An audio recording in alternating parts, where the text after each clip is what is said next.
Today we are going to see the problem minimum distance between two numbers. So you have been given one array and you have been given the size of the array, and after that you have been given two integers x and y, and in that array you have to calculate the minimum distance between x and y. Okay, so that is your problem description. So let's see here. So you have to calculate the minimum distance between 1 and 2. So like 1 is here, 2 is here, 2 is here. So are we care about the element that are not x and y? Obviously we don't care. I don't care about 3. I just care 1, 2 and 2. The index is 0, 1 and 3. So I can see, do I care about 2 and 2? Obviously not. So I just care about 1 and 2 this one, or 1 and 2 this one. So there are two things, like first is x and y only I cares. Both should not be same.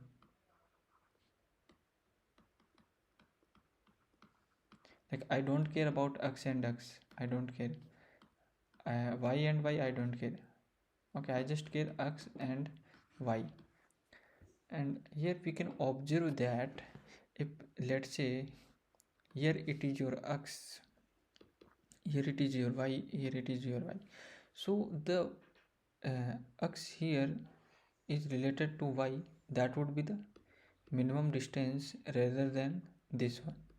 Okay, anyway, from y and y we don't care. Let's say after that we again get x. So do I care about this y? No, I just care the nearest y.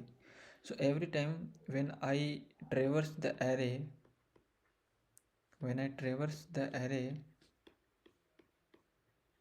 I can see if I already encountered x and I now encountered y, I will calculate the distance.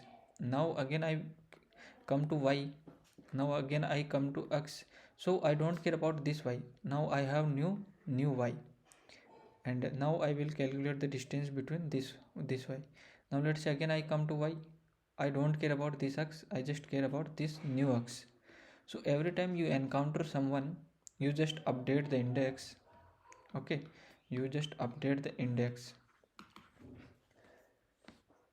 So what I can do, we can write code like int index, that is the we can say previous, let's say I call it previous element and initialize it as -1.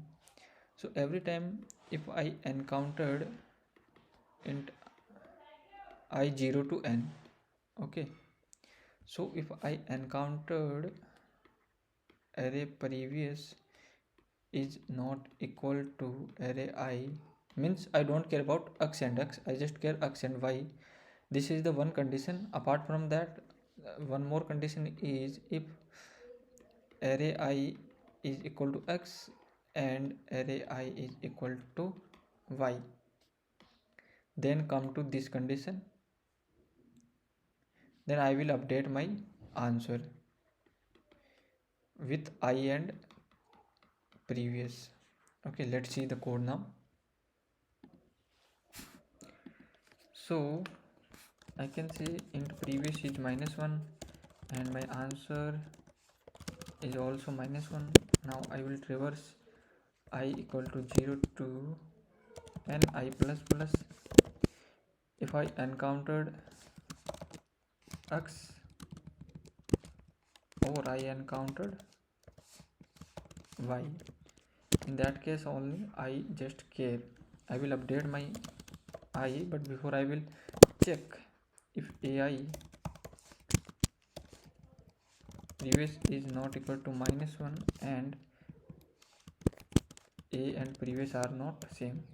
What I will do now, I will update my answer math.maximum answer I minus previous, and I will return the answer. I think that's it. No, here I need to initialize it with integer dot maximum value here. because I always taking here minimum. Now I will update my answer is equal to,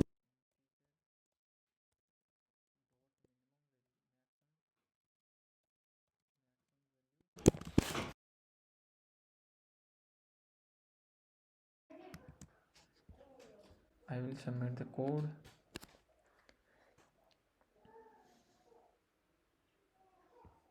and yeah, that's it. I think that is a pretty much optimized solution, and the time complexity would be order of n and space complexity would be order of 1. That is the expected.